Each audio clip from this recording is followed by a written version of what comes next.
안녕하세요. 서연책들 안의 서연입니다. 눈길은 이청준 작가님이 1977년에 문해중앙에 발표한 소설입니다. 자수성가한 아들이 어머니에게 빚진 게 없다라는 심리로 노인이라 칭하며 서술되고 있는데요. 과거 눈길에서의 추억을 유도하는 아내의 역할을 통해 나와 노모의 화해와 사랑이 그려지고 있습니다. 함께 가보시겠습니다.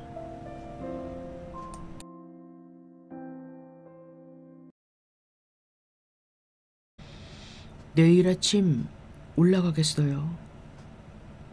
점심상을 물러나 앉으면서 나는 마침내 입속으로 벌려오던 소리를 내뱉어 버렸다. 노인과 아내가 동시에 밥숟가락을 멈추고 나의 얼굴을 멀거니 건너다 본다. 내일 아침 올라가다니 이참에도 또 그렇게 쉽게? 노인은 결국 숟가락을 상 위로 내려놓으며 믿기지 않는다는 듯 대묻고 있었다. 나는 이제 내친 걸음이었다. 어차피 일이 그렇게 될 바엔 말이 나온 김에 매듭을 분명히 지어두지 않으면 안 되었다. 예, 내일 아침에 올라가겠어요.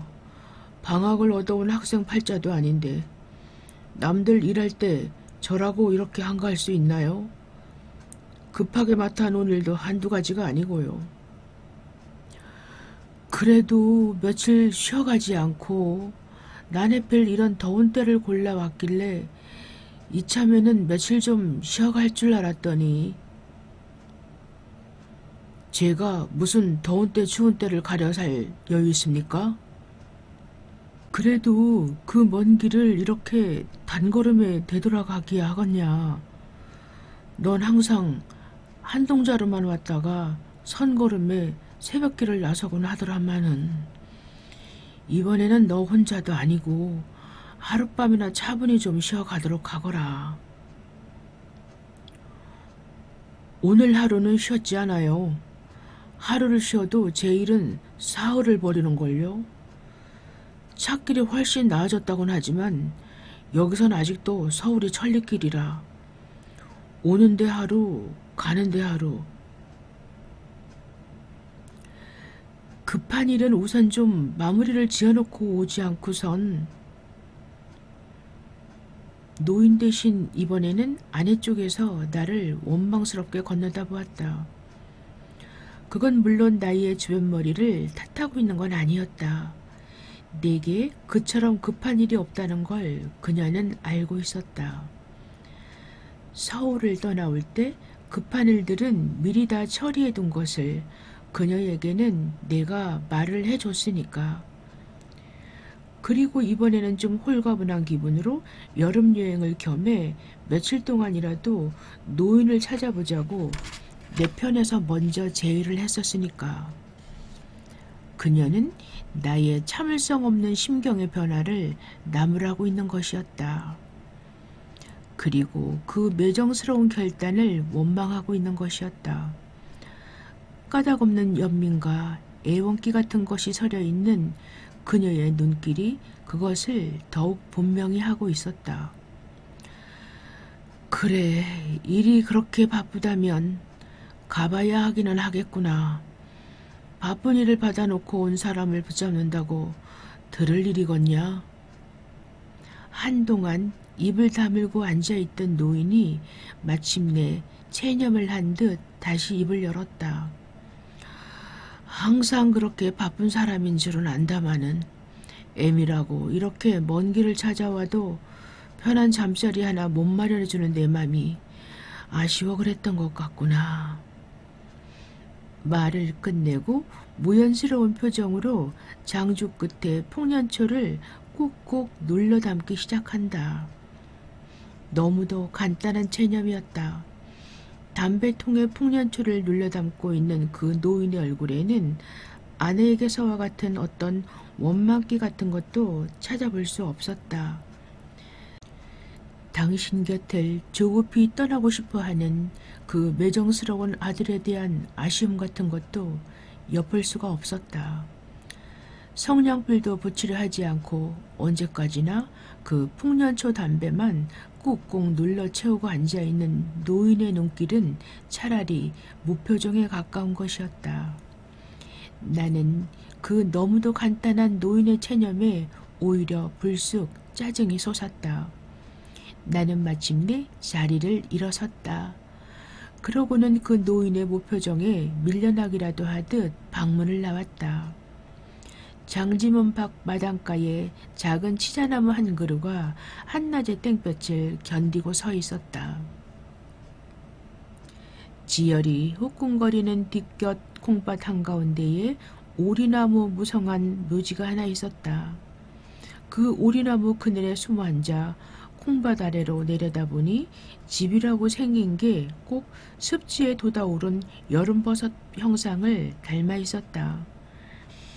나는 금세 어디서 묵은 빈 문서라도 불쑥 붉어져 나올 것 같은 조마조마한 기분이었다. 애초에 허물은 그 빌어먹기에 비좁고 음습한 단칸 오두막 때문이었다. 묵은 빛이 붉어져 나올 것 같은 불편스러운 기분이 들게 해오는 것도 그랬고, 처음 예정을 뒤바꿔 하루 만에 다시 길을 되돌아갈 작정을 내리게 한 건 역시 그러했다. 하지만 내게 빚은 없었다. 노인에 대해선 처음부터 빚이 있을 수 없는 떳떳한 처지였다. 노인은 물론 그 점에 대해선 나를 완전히 신용하고 있었다. 내 나이 70이 다 됐는데 이제 또 남은 세상에 있으면 얼마나 길다더냐. 이가 완전히 사가 없어져서 음식 섭생이 몹시 불편스러워진 노인을 보고 언젠가 내가 지나가는 말처럼 권해본 일이 있었다. 싸구려 같이라도 해 키우는 게 어떻겠냐는 나의 말 선심에 애초부터 그래줄 가망이 없어 보여 그랬던지 노인은 단자리에서 사양을 해버리는 것이었다. 이럭저럭 지내다 이대로 가면 그만을 욕심.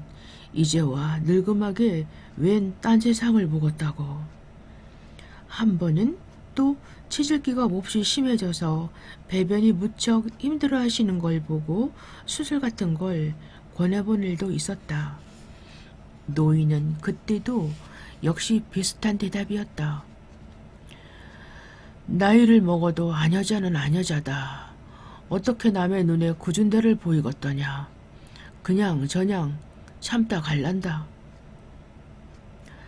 남은 세상이 얼마 길지 못하리라는 체념 때문에도 그랬겠지만 그보단 노인은 아무것도 아들에겐 주장하거나 돌려받을 것이 없는 당신의 처지를 감득하고 있는 탓에도 그리 된 것이었다.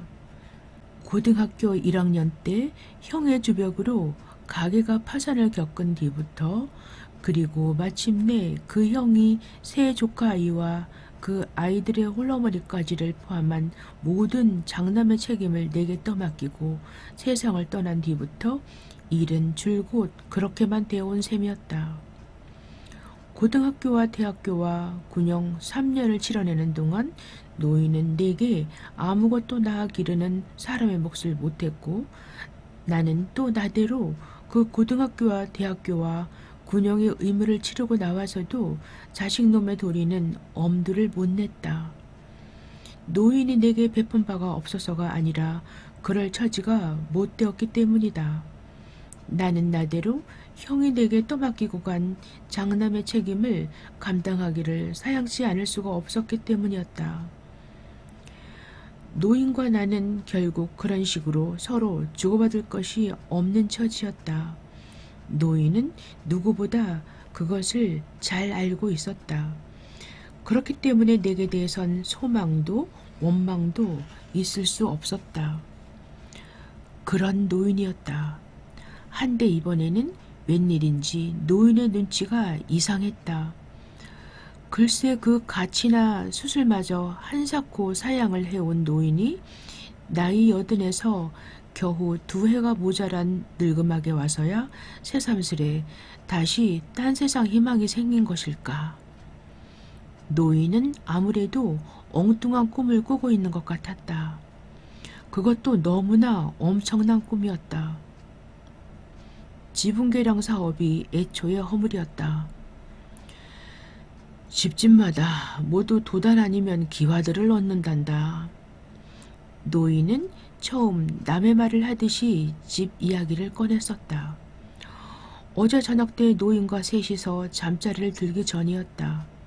밤이 이슥해서 형수는 뒤늦게 조카들을 데리고 이웃집으로 잠자리를 얻어 나가버리고 우리는 노인과 셋이서 그 비좁은 오두막 단칸방에다 잠자리를 함께 폈다. 어기영차 어기영. 그때 어디선가 밤일을 하는 남정들의 합창소리가 왁자하게 부풀어 올랐다. 귀를 기울이고 듣고 있다가 무슨 소리냐니까 노인이 문득 생각난 듯이 귀띔을 해왔다. 동네가 너도 나도 집들을 고쳐 짓느라 밤잠들을 안 자고 저 야단들이구나. 농어촌 지붕개량 사업이라는 것이었다. 통일벼가 보급된 후로는 집집마다 그 초가지붕 개초가 어렵게 되었단다. 초반부터 시작된 지붕개량 사업은 그래저래 제격이었다. 지붕을 개량하면 정부 보조금 5만 원을 얻는다는 것이었다. 모심기가 시작되기 전 봄철 한때하고 모심기가 끝난 초여름에부터 지금까지 마을 집들 거의가 일을 끝냈단다. 나는 처음 그런 노인의 이야기를 들었을 때 무턱대고 가슴부터 덜렁 내려앉고 있었다. 노인에 대한 빚생각이 처음으로 머릿속에 떠오른 순간이었다. 이 노인이 쓸데없는 소망을 지니면 어쩌나? 하지만 나는 곧 마음을 가라앉혔다. 무엇보다도 나는 노인에 대해서 빚이란 게 없었다. 노인이 그걸 잊었을 리 없었다. 그리고 그런 아들에게 섣부른 주문을 내색할 리 없었다. 전부터도 그 전만은 안심을 할 만한 노인의 성깔이었다. 한데다가 그 노인이 설령 어떤 어울리지 않을 소망을 지닌다 해도 이번에는 그 집골이 문제밖이었다. 도대체가 기와하고 도단이고 지붕을 가꿀 만한 집골이 못 되었다. 이야기하는 말투가 영락없는 남의 일이었다. 하지만 그게 오해였다. 노인의 속마음은 그게 아니었다. 관에서 하는 일이라면 이 집에도 몇 번 이야기가 있었겠군요. 사태를 너무 낙관한 나머지 위로겸해 한마디 실없는 소리를 내놓은 것이 나의 실수였다. 노인은 다시 자리를 일어나 앉았다. 그리고 머리맡에 놓아둔 장주 끝에다 풍년초 한 줌을 쏘아받기 시작했다. 왜 우리 집이라 말썽이 없었더라냐. 노인은 여전히 남의 말을 옮기듯 덤덤히 말했다. 이장이 쫓아와 뜸을 들이고 면에서 나와서 얼음장을 놓고 가고 그런 일이 한두 번이었으면야. 나중엔 숫째 자기들 쪽에서 사정조로 나오더라. 그래, 어머니는 뭐라고 우겼어요? 나는 아직도 노인의 진심을 모르고 있었다. 우길 것도 뭣도 없는 일 아니겠냐. 저놈들도 눈깔이 제대로 박힌 인간들일 것인디 사정을 해오면 나도 똑같이 사정을 했더니라. 늙은이도 사람인디 나라고 어디 좋은 집 살고 싶은 마음이 없겠소. 마음으로야 1000번 만번 우리도 남들같이 기와도 입히고 기둥도 갈아내고 싶지만 이 집 꼴을 좀 들여다보시오들. 이 오막살이 흙집 꼴에다 어디 기와를 얹고 말 것이 있겠소? 그랬더니요? 그랬더니 몇 번 더욱 발길을 스쳐가더니 그 다음엔 흐지부지 말이 없더라. 지놈들도 이 집 꼴을 보면 사정을 모를 청명간이들이야 라드냐. 노인은 그 거칠고 굵은 엄지손가락 끝으로 뜨거운 장주 끝을 눌러대고 있었다. 그 친구들 아마 이 동네를 100% 지붕계량으로 모범마을을 만들고 싶어 그랬던 모양이군요. 나는 왠지 기분이 씁쓸하여 그런 식으로 그만 이야기를 얼버무려 넘기려고 하였다. 그런데 그게 오히려 결정적인 실수였다. 하기사 그 사람들도 그런 소리들을 하더라. 오늘 밤일을 하고 있는 저 집을 끝내고 나면 이제 이 동네에서 지붕 계량을 안 한 집은 우리하고 저 아랫동네 순시민의 두 집밖엔 안 남는다니까 말이다. 그래도 동네 듣기 좋은 모범마을 만들자고 이런 집에까지 꼭 기와를 얹으라 하겠어요? 그래 말이다. 차라리 지붕에 기와나 도단만 얹으랬으면 우리도 두 눈 딱 감고 한번 저질러보고 싶기도 하더라마는 이런 집은 아예 터부터 성주를 다시 할 집이라 그렇지. 모범마을이 꼬투리가 되어서 이야기가 다시 엉뚱한 곳으로 번졌다. 나는 비로소 다시 가슴이 섬뜩해왔다. 하지만 이미 때가 너무 늦고 말았다. 하기사 말이 쉬운 집은 계량이지 알 속은 실상 새 성주를 하는 집도 여러 집 된단다. 한 번 이야기를 꺼낸 노인이 거기서부터는 새삼 말 사정을 소상하게 털어놓기 시작했다. 그 지붕 계량 사업이라는 것은 알고 보니 사실 융통성이 꽤나 많은 일이었다. 원칙은 그저 초가지붕을 벗기고 기와나 도단을 얻는 것이었지만 기와의 하중을 견뎌내기 위해선 기둥을 몇 개쯤 성한 것으로 갈아 넣어야 할 집들이 허다했다. 그걸 구실로 대부분의 사람들은 성주를 새로 하듯 집들을 터부터 고쳐 지어버렸다. 노인에게도 물론 그런 권유가 여러 번 들어왔다. 기둥이 허술해서 기와를 못 얻는다는 건 구실일 뿐이었다. 허술한 기둥을 구실로 끝끝내 기와 얹기를 미뤄온 집이 세 가구가 있었는데 이날 밤에 또 한 집이 새 성주를 위해서 밤일을 벌이고 있다는 것이었다. 노인이 기와 얹기를 단념한 것은 집 기둥이 너무 허약해서가 아니었다. 노인은 새 성주가 겁이 나 이를 단념할 수밖에 없었던 것이다. 허술한 기둥만 믿을 수가 없었다. 일은 아직도 낙관할 수 없었다. 나는 불시에 다시 그 노인에 대한 나의 빚만을 생각하고 있었다. 노인도 거기서 한동안은 그저 꺼져가는 장족불에만 신경을 쏟고 있었다.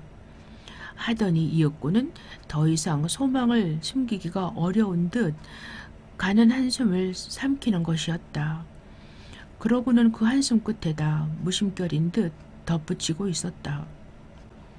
이참에 웬만하면 우리도 여기다 방 한 칸쯤이나 더 늘려내고 지붕도 도단으로 얹어버리면 쉽긴 하더라만.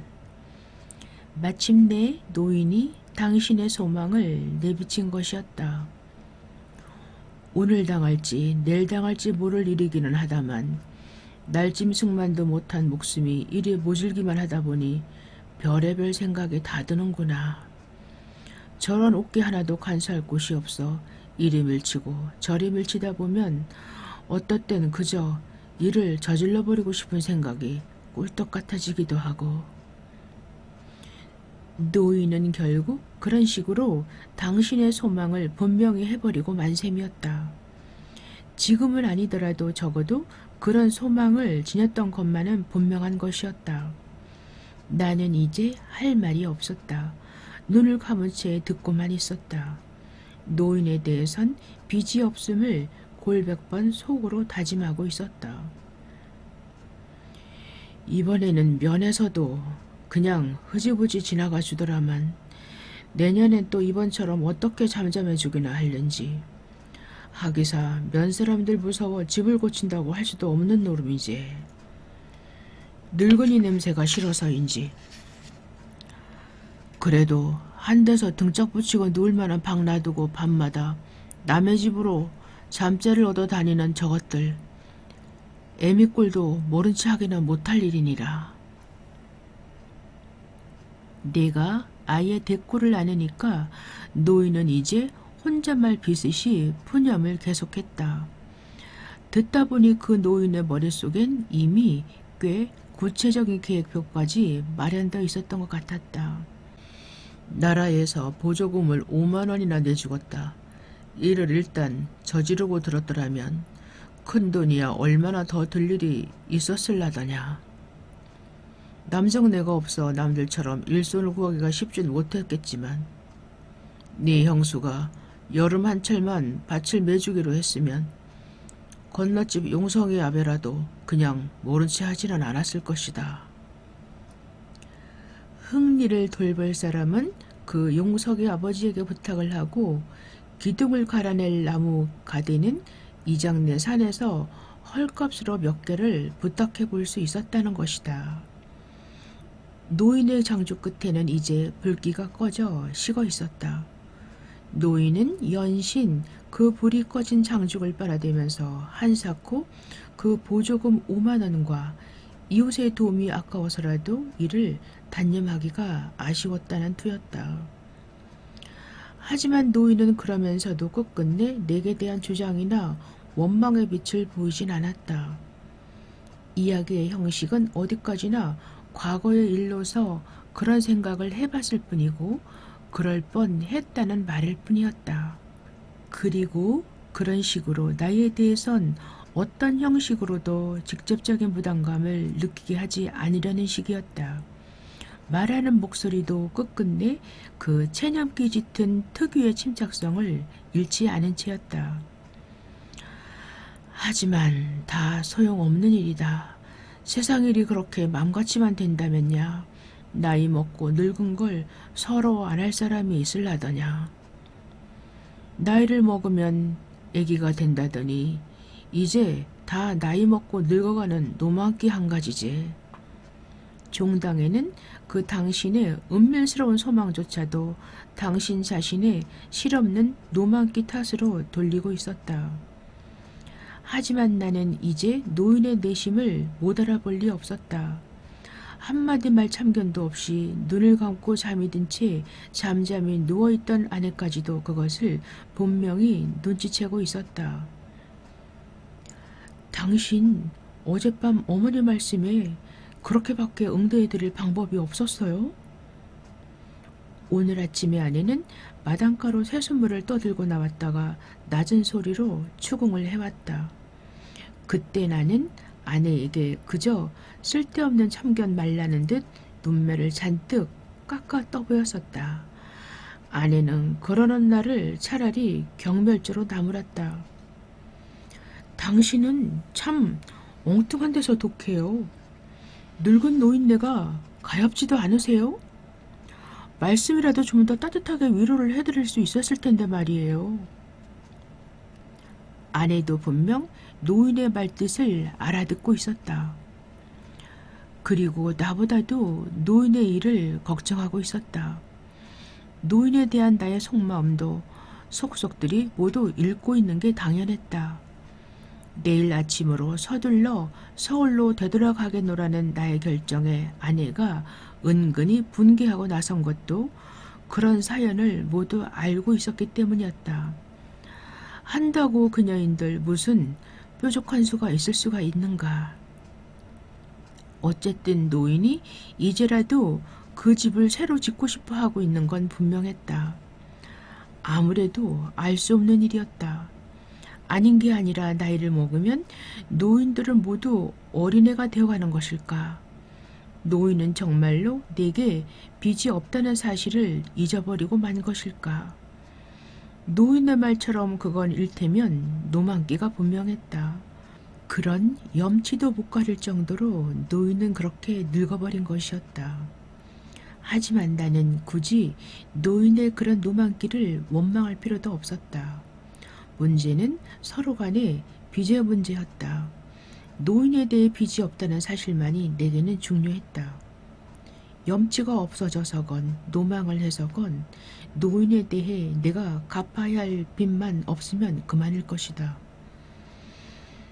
빚이 있을 리 없지, 절대로. 글쎄, 노인도 그걸 알고 있으니까. 정면으로는 말을 꺼내지 못하질 않던가 말이다. 어디선가 계속 무덥고 게으른 매미 울음소리가 들려왔다. 나는 비로소 자신을 고친 듯 오리나무 그늘에서 몸을 힘차게 일으켜 세웠다. 콩밭 아래로 흘러뻗은 마을이 눈앞으로 멀리 펼쳐져 나갔다. 거기 과연 아직 초가지붕을 이고 있는 건 노인네의 그 버섯 모양의 오두막과 아랫동네의 다른 한 채가 전부였다. 빌어먹을 그 지붕계량 사업인지 뭔지 하필 이런 데 법석들이지? 아무래도 심기가 편할 수가 없었다. 나는 공연히 그 지붕계량 사업 쪽에다 애꿎은 저주를 보내고 있었다. 해가 훨씬 기운 다음에야 콩밭을 가로질러 노인의 집 뒷곁으로 뜰을 들어서려다 보니 아내는 결국 반갑지 않은 화제를 벌여놓고 있었다. 이 나이에 내가 살면 얼마나 더 좋은 세상을 살겠다고 속없이 새방 들이고 기와지붕을 덮적었냐. 집 욕심 때문이 아니라 나 간 뒷일이 안 놓여 그런다.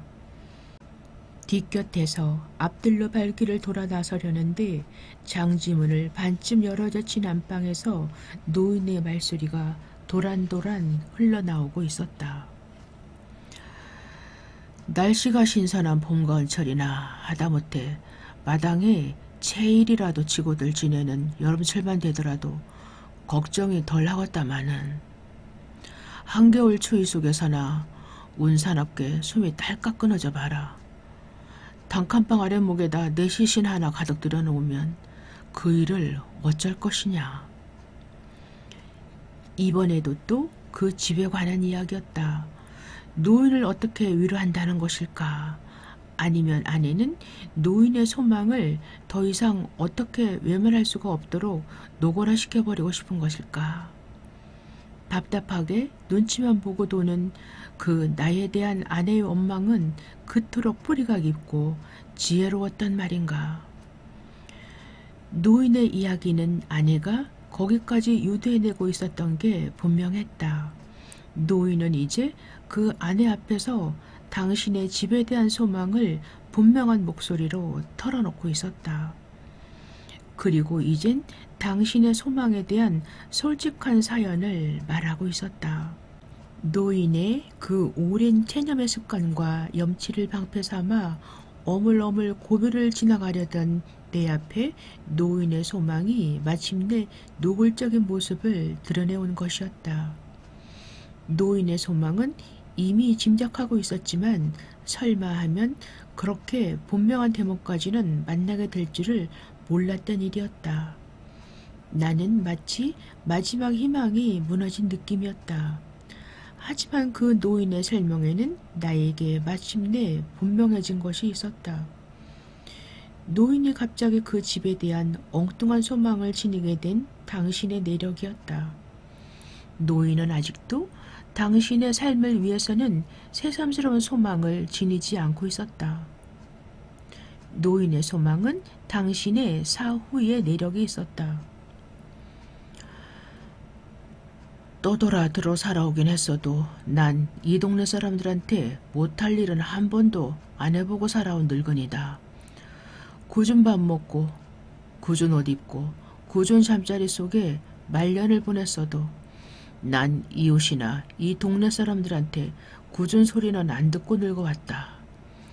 이 소리가 무슨 소린고 하니 나 죽고 나면 그래도 이 동네 사람들, 이 늙은이 주거미에 흙 한 삽, 떼장 한 장씩은 덮어주러 올 거란 말이다. 늙거나 젊거나 그렇게 내 혼백을 들여다봐주러 오는 사람들을 어찌할 것이냐. 사람은 죽어 이웃이 없는 것보다 더 고단한 것도 없는 것인데 오는 사람마다 할 수 없고 가난하게 늙어간 늙은이가 죽어서라도 날 들여다봐주러 오는 사람들한테 쓴 소주 한 잔 대접해 보내고 싶은 게 죄가 될 거냐. 그래서 그저 혼자서 궁리해 본 일이란다. 숨 끊어지는 날 바로 못 내다 묻으면 주검하고 산 사람들이 방 하나뿐 아니냐. 먼 데서 온 너희들도 그렇고. 그래서 꼭 찬바람이나 맞고 궁둥이 붙여 앉을 만한 방 한 칸 어떻게 늘려봤으면 했더니나마는. 그게 어디 맘 같은 일이더냐. 이도 저도 다 늙고 속 없는 늙은이의 노망길 테 이제. 노인의 소망은 바로 그 당신의 죽음에 대한 대비에서 비롯된 것이었다. 알만한 노릇이었다. 살림이 망조나고 옛 살던 동네를 나와 떠돌기 시작하면서부터 언제나 당신의 죽음에 대한 대비를 게을리 해오지 않던 노인이었다. 동네 뒷산 양지바른 언덕 아래다 마을 영감 한 분에게 당신의 집터를 미리 얻어놓고 겨울철에는 날씨가 좋으면 그곳을 찾아가 햇볕 바라기를 하다가 내려온다던 노인이었다. 노인은 이제 당신의 죽음의 마지막 준비를 서두르고 있는 것이었다. 나는 더 노인의 이야기를 엿듣고 있을 수가 없었다. 발길을 움직여 소리 없이 자리를 피해버리고 싶었다. 한데 그때였다. 쓸데없는 일에 감동을 자라는 아내가 아무래도 견딜 수가 없어진 모양이었다. 전에 사시던 집은 터도 넓고 칸수도 많았다면서요. 아내가 느닷없이 화제를 바꾸고 나섰다.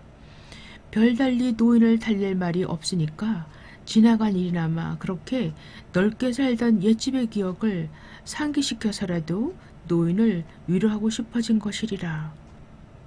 그것은 노인도 한때 번듯한 집살림을 해온 기억을 되돌이키게 해서 기분을 바꿔드리고 싶어서이기도 했겠지만 그 외에도 그것은 또 언제나 가난한 살림만을 보고 가게 하는 부끄러운 며느리 앞에 당신의 자존심을 얼마간이나마 되살려내게 할 가외의 효과도 있을 수 있었다. 어쨌거나 나는 당분간 다시 자리를 피할 필요가 없어지고 있었다. 옛날 살던 집이야 크고 넓었지. 5칸 겹집에다 앞뒤 터가 운동장이었더니라. 하지만 이제 와서 그게 다 무슨 소용이냐. 남의 집 된 지가 20년이나 다 된 곳을.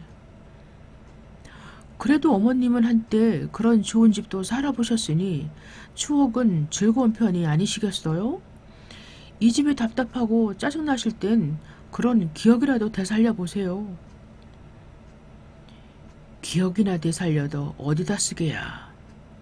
새록새록 옛날 생각이 되살아나다 보면 그렇지 않아도 심사가 어지러운 것을. 하긴 그것도 그러실 거예요.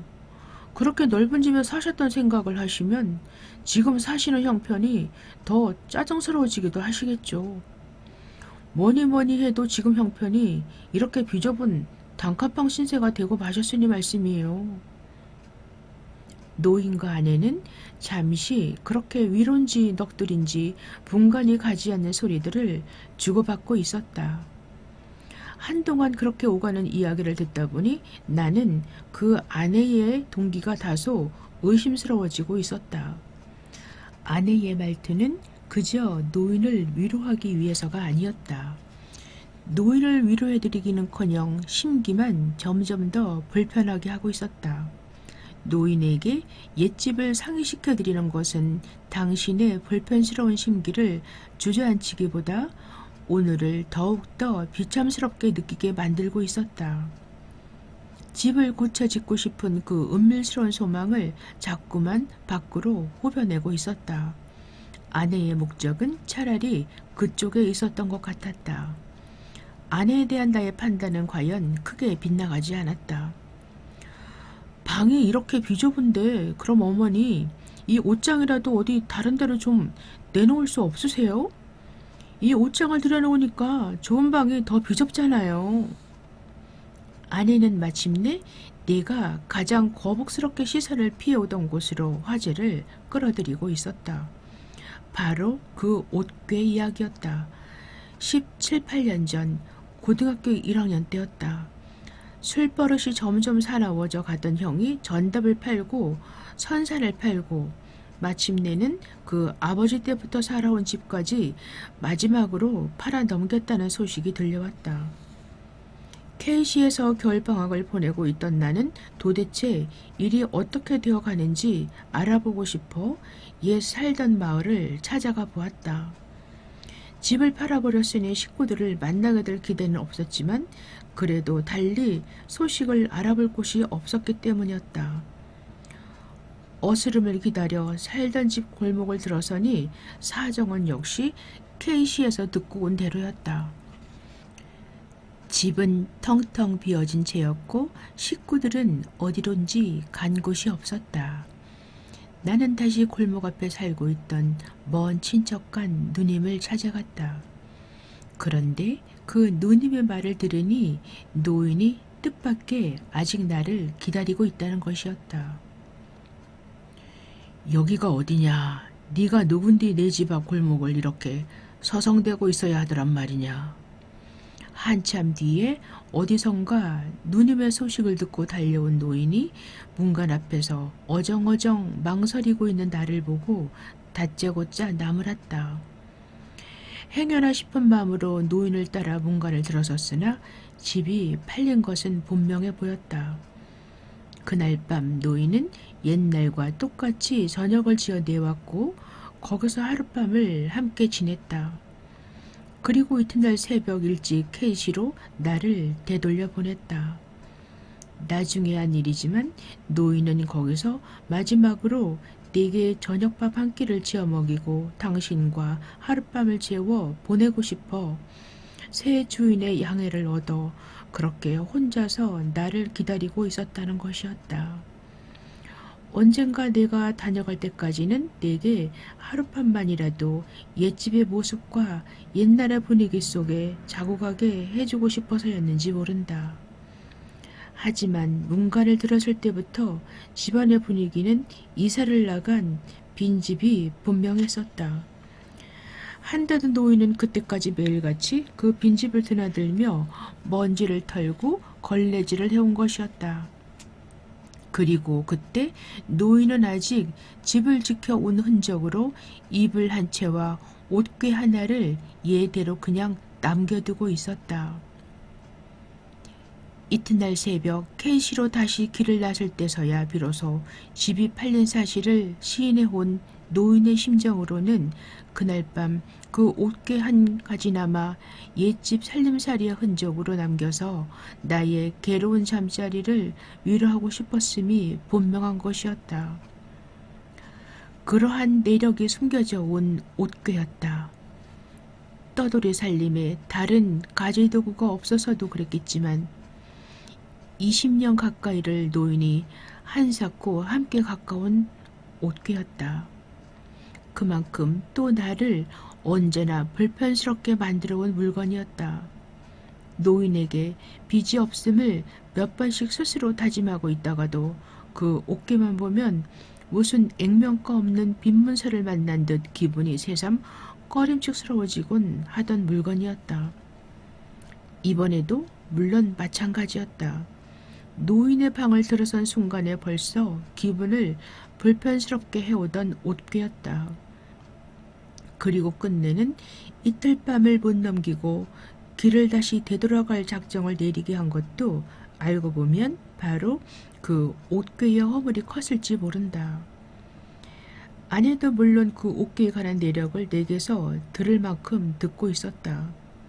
아내가 옷괴의 내력을 알고 있는 여자라면 그 옷괴에 관한 나의 기분도 짐작을 못할 그녀가 아니었다.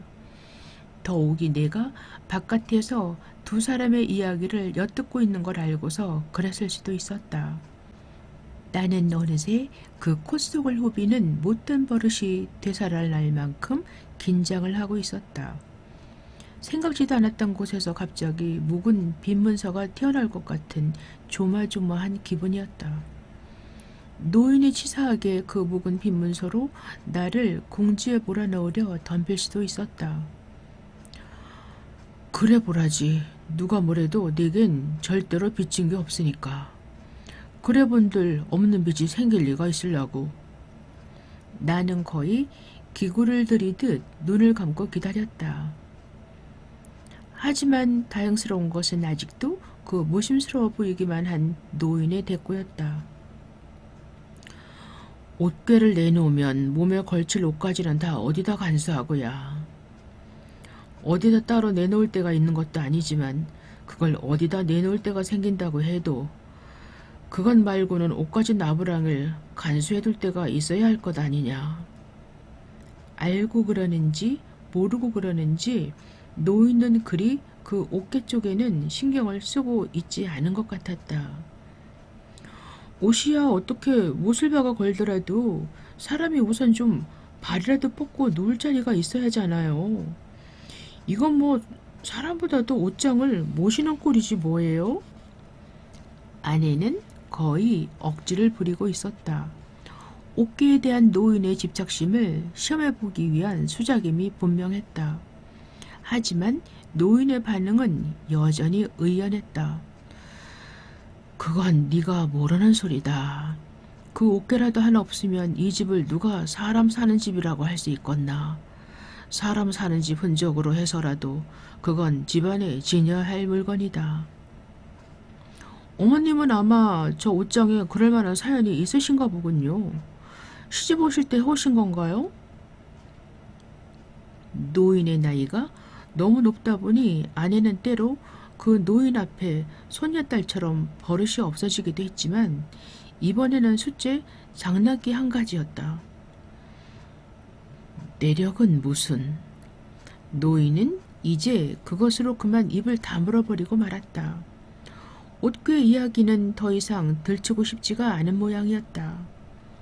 하지만 아내도 이젠 그쯤에서 호락호락 물러설 여자가 아니었다.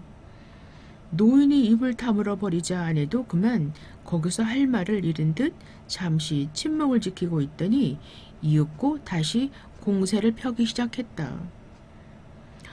하긴 어쨌거나 어머님 마음이 편하진 못하시겠어요. 뭐니 해도 옛날에 사시던 집을 지켜오시는 게 최선이었는데 도대체 그 집은 어떻게 해서 팔리게 되었어요?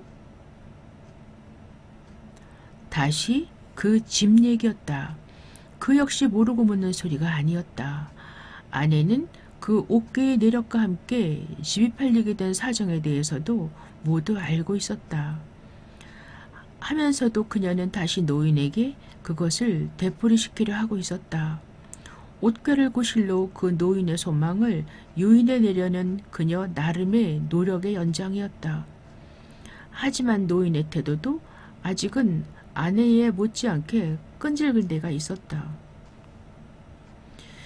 집이 어떻게 팔리기는 안 팔아도 좋을 집을 장난삼아 팔았을라더냐. 내 집 지니고 살 팔자가 못돼 그리 된 거지. 알고도 묻는 소리를 노인은 또 노인대로 내력을 얼버무려 넘기려고 하였다. 그래도 사정은 있었을 거 아니에요. 그 집 지을 때 돌아가신 아버님이 몹시 고생을 하셨다고 하던데요. 집이야 참 어렵게 장만한 집이었지야. 남같이 한 번에 지어 올린 집이 아니고 몇 해에 걸쳐서 한 칸씩 두 칸씩 살림 형편조차서 늘려간 집이었더니라. 그렇게 마련한 집이 결국은 내 집이 못 되고. 그런다고 이제 그런 소리는 해서 다 무엇을 하겠냐. 어차피 내 집이 못 될 운수라 그리 된 일을 이런 소리 곱씹는다고 팔려간 집 다시 내 집이 되어 돌아올 것도 아니고. 하지만 그리 어렵게 장만한 집이라 애석한 생각이 더할 게 아니에요. 지금 형편도 그럴 수밖에 없고요. 어떻게 되어 그리 되고 말았는지 그때 사정이라도 좀 말씀해 보세요. 그만둬라. 다 소용없는 일이다. 이제는 그럭저럭 세월이 흘러서 기억도 많이 희미해진 일이고. 한사코 이야기를 피하려는 노인에게 아내는 마침내 마지막 수단을 동원하고 있었다. 좋아요. 어머님께서는 아마 지난 일로 저까지 공연히 속을 상하게 할까봐 그러시는 모양인데요. 그래도 별로 소용이 없으세요. 저도 사실은 이야기를 대강 다 들어 알고 있단 말씀이에요. 이야기를 들어? 누구한테서? 노인이 비로소 조금 놀라는 김이었다. 그야 물론 저 사람한테지요. 노인의 물음에 아내가 대답했다. 눈에는 보이지 않지만 밖에서 엿듣고 있는 나를 지목한 말투가 분명했다. 짐작대로 그녀는 벌써부터 내가 밖에서 엿듣고 있는 걸 낌새를 알아차리고 있었음이 분명했다. 제가 알고 있는 건 그 집을 팔게 된 사정뿐만도 아니에요. 어머님께서 저 사람한테 그 팔려간 집에서 마지막 밤을 지내게 해주신 일도 모두 알고 있단 말씀이에요. 모른 척하고 있기는 했지만 저 옷장 말씀이에요. 그날 밤에도 어머님은 저 헌 옷장 하나를 집안에다 아직 남겨두고 계셨더라면서요. 아직도 저 사람한텐 어머님이 거기서 살고 계신 것처럼 보이시려고 말씀이에요. 아내는 차츰 목소리가 떨려고 있었다. 그렇다면 어머니, 이제 좀 속 시원히 말씀해 보세요. 혼자서 참아 넘기시려고만 하지 마시고 말씀이라도 하셔서 속을 후련히 털어놔 보시란 말씀이에요. 저희는 어머님 자식들 아닙니까? 자식들한테까지 어머님은 어째서 그렇게 말씀을 참아 넘기시려고만 하세요? 아내의 어조는 이제 거의 울먹임에 가까웠다. 노인도 이젠 어찌할 수가 없는지 한동안 묵묵히 대꾸가 없었다. 나는 온통 입안에 침이 다 마르고 있었다. 노인의 대꾸가 어떻게 나올지 숨도 못 쉰 채 당신의 다음 말만 기다리고 있었다. 하지만 그 아내나 나의 조바심하고는 아랑곳도 없이 노인은 끝내 심기를 흐트리지 않았다. 그래, 그 아그도 어떻게 아직 그날 밤 일을 잊지 않고 있더냐? 그래요. 그리고 그날 밤 어머님은 저 사람이 집을 못 들어가고 서성대고 있으니까 아직도 그 집이 안 팔린 것처럼 저 사람을 안으로 데려다가 저녁까지 한 끼 지어 먹이셨다면서요. 그럼 됐구나. 그렇게 죄다 알고 있는 일을 뭐하러 한사코 나한테 대내게 하려느냐. 저 사람은 벌써 잊어가고 있거든요. 저 사람한테선 진짜 얘기를 들을 수도 없고요. 사람이 독해서 저 사람은 그런 일 일부러 잊어요. 그래, 이번엔 어머님한테서 진짜 이야기를 듣고 싶은 거예요. 저 사람 얘기 말고 어머님의 그날 밤 진짜 심경을 말씀이에요. 심경이나 마나 저하고 별다른 대목이 있었을라더냐. 사세모독해서 팔았다곤 하지만 아직은 그래도 내 발길이 끊이지 않은 집인데 그 집을 놔두고 그 아그가 그래 발길을 주춤주춤 어정대고 서 있더구나.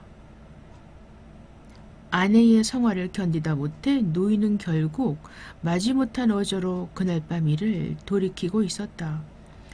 어조에는 아직도 그날 밤의 심사가 조금도 실려있지 않은 채였다. 그래, 저를 나무래고 냉큼 집 안으로 데리고 들어갔더니라. 그리고 더운 밥 지어 먹여서 그 집에서 하룻밤을 재워가지고 동도 트기 전에 길을 되돌려 떠나보냈더니라. 그래, 그때 어머님 마음이 어떠셨어요? 마음이 어떻게는냐. 팔린 집이나마 거기서 하룻밤 저 아그를 재워보내고 싶어 싫은 골목 드나들며 마당도 쓸고 걸레질도 훔치며 기다려온 애미였는디 더운 밤 해먹이고 하룻밤을 재우고 나니 그만만 해도 한 소원은 우선 풀린 것 같더구나. 그래, 어머님은 흡족한 기분으로 아들을 떠내보내셨다는 그런 말씀이군요. 하지만 정말로 그게 그렇게 될 수가 있었을까요? 어머님은 정말로 그렇게 흡족한 마음으로 아들을 떠나보내실 수 있으셨을까 말씀이에요. 아들은 다시 학교로 돌아가는 길이었다 하더라도 어머님 자신은 그때 변변한 거처 하나 마련해 두시질 못하셨을 처지의 말씀이에요. 나더러 또 무슨 이야기를 더 하라는 것이냐. 그때 아들을 떠나보실 때 어머님 신경을 듣고 싶어요. 객지 공부 가는 어린 아들을 그런 식으로 떠나보내시면서 어머님 자신도 거처가 없이 떠드셔야 했던 그때 처지에서 어머님이 겪으신 심경을 말씀이에요. 그만두거라. 다 쓸데없는 노릇이니라. 이야기를 한들 그때 마음이야 네가 어찌다 알아들을 수가 있겠냐. 노인이 다시 이야기를 사양했다. 그러나 그 체념기가 완연한 노인의 어조에는 아직도 혼자 당신의 맘속으로만 지녀온 어떤 이야기가 남아있을 것 같았다. 나는 이제 더 이상 기다리고 있을 수가 없었다. 아내는 그런 나의 기미를 눈치채고 있었다 하더라도 노인만은 아직 그걸 알지 못하고 있었다. 노인의 말을 그쯤에서 그만 중단시켜야 했다. 아내가 어떻게 나온다 하더라도 내게까지 그것을 알게 하고 싶지는 않을 노인이었다. 내 앞에선 더 이상 노인의 이야기가 계속될 수가 없었다.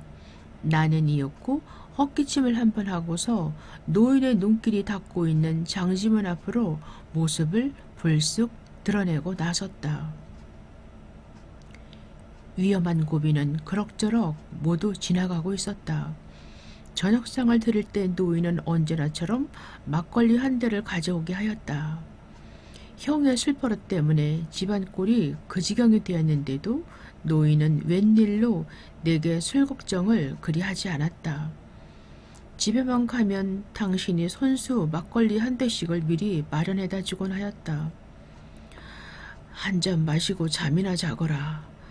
그러면서 언제나 잠을 자기를 권하는 것이었다. 이날 저녁도 마찬가지였다. 그래, 정 내일 아침으로 길을 나설라냐. 저녁상이 들어왔을 때 노인은 그렇게 조심스러운 목소리로 나의 내심을 한 번 더 떠왔을 뿐이었다. 가야 할 일이 있으니까 가겠다는 거 아니겠어요. 나는 노인에게 공연히 짜증기가 치민 목소리로 퉁명스럽게 대꾸했다. 노인은 그것으로 그만이었다. 그래, 알았다. 저녁하고 술이나 한잔하고 일찍 쉬거라. 아침부터 먼 길을 나서려면 잠이라도 일찍 자두라는 것이었다. 나는 말없이 노인을 따랐다. 저녁 겸해서 술 한 대를 비우고 그리고 술기를 못 견디는 사람처럼 일찌감치 잠자리를 펴고 누웠다. 형수님이 조카들을 데리고 잠자리를 찾아 나가자 이날 밤도 우리는 세 사람 합숙이었다. 어쨌거나 이제 위태로운 고비는 그럭저럭 거의 다 넘겨가는 셈이었다. 눈을 붙였다 깨고 나면 그것으로 모든 건 끝나는 것이었다. 지붕이고 옷개고 더 이상 신경을 쓸 일이 없어진다. 노인에게 숨겨진 빈문서가 있을까? 하지만 이날 밤만 무사히 넘기고 나면 노인의 빈문서도 그것으로 영영 휴지가 되는 것이다. 잠이나 자자. 빚이고 뭐고 잠들면 그만이다. 노인에게 빚은 내가 무슨 빚이 있단 말인가. 나는 제법 홀가분한 기분으로 눈을 감고 잠을 청했다. 술기 탓인지 알랄한 잠기운이 이내 눈꺼풀을 덮어왔다. 그렇게 얼마쯤 아늑한 졸음기 속을 헤매고 난 때였을까? 나는 웬일인지 문득 다시 잠기가 서서히 엷어져 가고 있었다. 그리고 아직도 그 어렴풋한 선잠기 속에 도란도란 조심스러운 노인의 말소리가 들려오고 있었다. 그날 밤사말로 갑자기 웬 눈이 그리도 많이 내렸던지 잠을 잤으면 얼마나 잤겠느냐마는. 그래도 잠시 눈을 붙였다가 새벽녘에 일어나 보니 바깥이 웬통 환한 눈천지로구나. 눈이 왔더라도 어쩔 수가 있더냐. 서둘러 밥 한 술씩을 끓여다가 속을 덮이고 그 눈길을 서둘러 나왔더니라.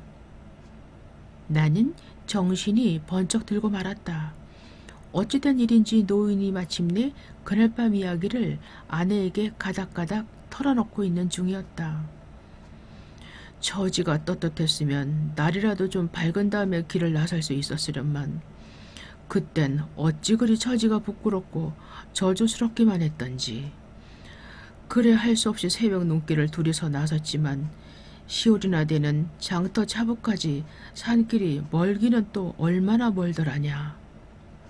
기억을 차근차근 더듬어 가고 있는 노인의 몽롱한 목소리는 마치 어린 손자아이에게 옛 얘기라도 들려주고 있는 할머니의 그것처럼 아늑한 느낌마저 깃들고 있었다. 아내가 결국엔 노인을 거기까지 유도해냈음이 분명했다.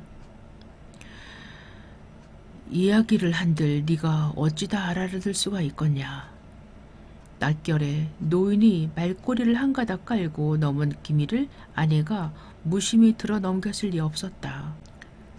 그날 밤, 아니 그날 새벽, 아내에겐 한 번도 들려준 일이 없는 그날 새벽에 서글픈 동행을 나 자신도 한사코 기억의 피안으로 사라져 가주기를 바라오던 그 새벽의 눈길의 기억을 노인은 이제 받아낼 길이 없는 묵은 빈문서를 들추듯 허무한 목소리로 되씹고 있었다.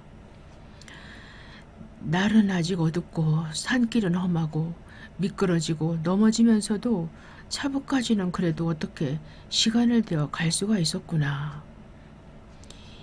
이야기를 듣고 있는 나의 머릿속에도 마침내 그날의 정경이 손에 닿을 듯 역력히 떠올랐다.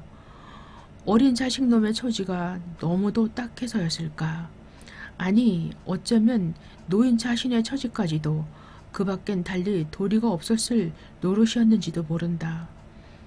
동구 밖까지만 바래다 주겠다던 노인은 다시 마을 뒷산에 잿길까지만 나를 좀 더 바래다 주마 우겼고 그 잿길을 올라선 다음에는 새 신장로가 나설 때까지만 산길을 함께 넘어가자 우겼다. 그럴 때마다 한 차례씩 애시린 실랑이를 치르고 나면 노인과 나는 더 이상 할 말이 있을 수가 없었다. 아닌 게 아니라 날이라도 좀 밝은 다음이었으면 좋았겠는데 날이 밝기를 기다려 동네를 나서는 건 노인이나 나나 생각을 안 했다. 그나마 그 어둠을 타고 마을을 나서는 것이 노인이나 나나 마음이 편했다. 노인의 말 맞다나 미끄러지고 넘어지면서 내가 미끄러지면 노인이 나를 부축해가면서 그렇게 말없이 신장로까지 나섰다. 그러고도 아직 그 면소 차부까지는 길이 한참이나 남아있었다. 나는 결국 그 면소 차부까지도 노인과 함께 신장로를 걸었다. 아직도 날이 밝기 전이었다. 하지만 그러고 우리는 어찌 되었던가. 나는 차를 타고 떠나가 버렸고 노인은 다시 그 어둠 속의 눈길을 되돌아선 것이다.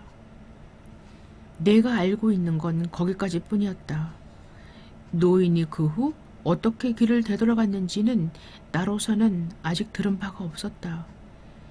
노인을 길가에 혼자 남겨두고 차를 올라서 버린 그 순간부터 나는 차마 그 노인을 생각하기가 싫었고 노인도 오늘까지 그날의 뒷얘기를 들려준 일이 없었다.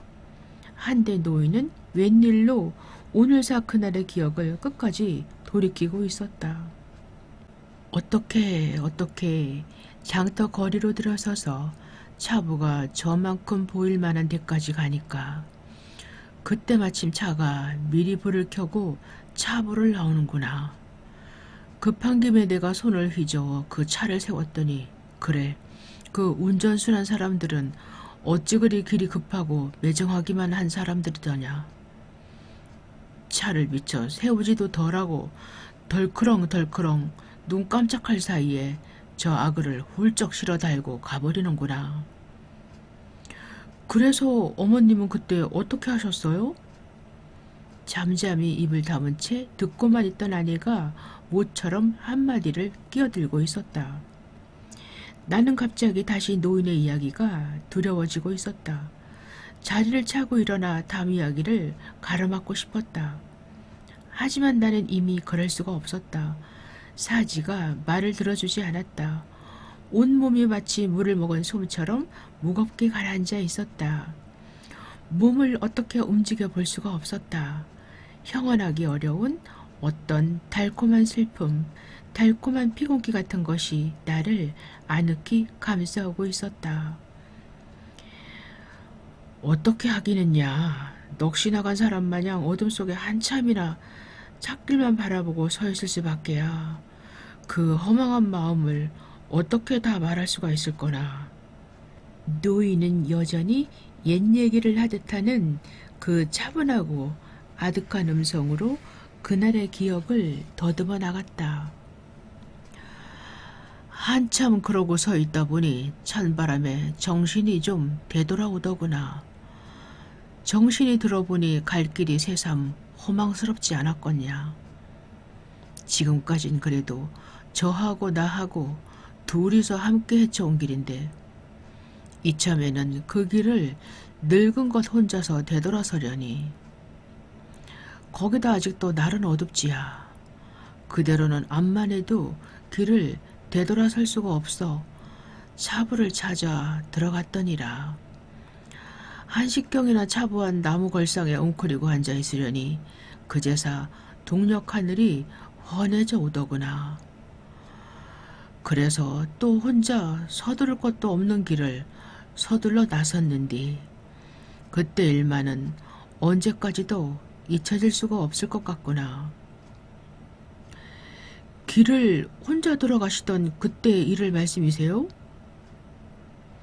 눈길을 혼자 돌아가다 보니 그 길엔 아직도 우리 둘 말고는 아무도 지나간 사람이 없지 않았겠냐. 눈발이 그친 그 신장로 눈 위에 저하고 나하고 둘이 걸어온 발자국만 나란히 이어져 있더구나. 그래, 어머님은 그 발자국 때문에 아들 생각이 더 간절하셨겠네요. 간절하다 뿐이었겠냐. 신장로를 지나고 산길을 들어서도 굽이굽이 돌아온 그 몹쓸 발자국들에 아직도 도란도란 저 아그의 목소리나 따뜻한 온기가 남아있는 듯만 싶었지. 산비둘기만 포로록 날아올라도 저 아그 넋이 새가 되어 다시 되돌아온 듯 놀라지고 나무들이 눈을 쏘고 서 있는 것만 보아도 뒤에서 금세 저 아그 모습이 뛰어나올 것만 싶었지야. 하다 보니 나는 굽이굽이 외지기만 한 그 산길을 저 아그 발자국만 따라 밟고 왔더니라. 내 자서가 너하고 둘이 온 길을 이제는 이 몹쓸 늙은 것 혼자서 너를 보내고 돌아가고 있구나. 어머님 그때 우시지 않았어요? 울기만 했겠냐. 오목오목 디뎌놓은 그 아그 발자국마다 한도 없는 눈물을 뿌리며 돌아왔지. 내 자서가 부디 몸이나 성이 지나거라. 부디 너라도 좋은 운 타서 복받고 살거라. 눈앞이 가리도록 눈물을 떨구면서 눈물로 저 아그 앞길을 빌고 왔지. 노인의 이야기는 이제 거의 끝이 나가고 있는 것 같았다. 아내는 이제 할 말을 잊은 듯 입을 조용히 다물고 있었다. 그런디 그 서두를 것도 없는 길이라 그렁저렁 시름없이 걸어온 발걸음이 그래도 어느 참에 동네 뒷산을 당도해 있었구나.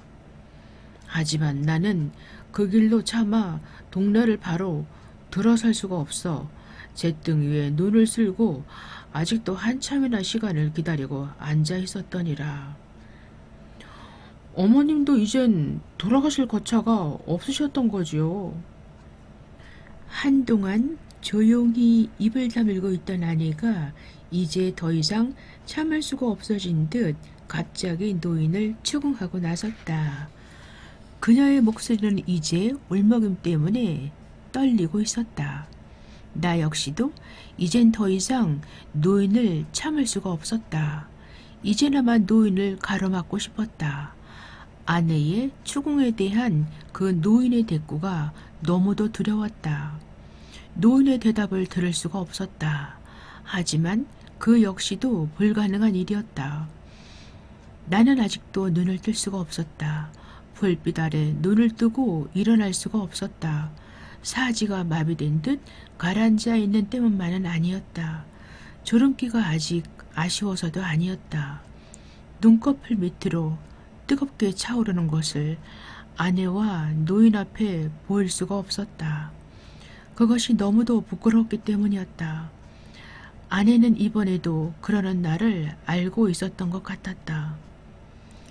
여보, 이제 좀 일어나 보세요. 일어나서 당신도 말을 좀 해보세요. 그녀가 느닷없이 나를 세차게 흔들어 깨웠다. 그녀의 음성은 이제 거의 울부짖음에 가까웠다. 그래도 나는 일어날 수가 없었다. 뜨거운 것을 숨기기 위해 눈꺼풀을 꾹꾹 눌러 참으면서 내쳐 잠이 든 척 버틸 수밖에 없었다. 음성이 아직 흐트러지지 않고 있는 건 오히려 그 노인뿐이었다. 가만두거라. 아침길 나서기도 피곤할 것인디 곤하게 자고 있는 사람 뭐하러 그러냐.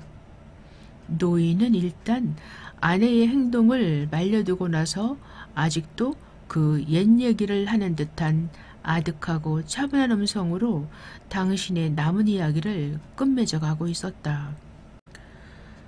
그런데 이것만은 네가 잘못한 것 같구나. 그때 내가 제등에서 동네를 바로 들어가지 못하고 있었던 일 말이다. 그건 내가 갈 데가 없어서 그랬던 건 아니란다. 산 사람 목숨인데 설마 그때라고 누구네 문간방 한 칸이라도 산 몸뚱이 깃들일 때 마련이 안 됐겠냐.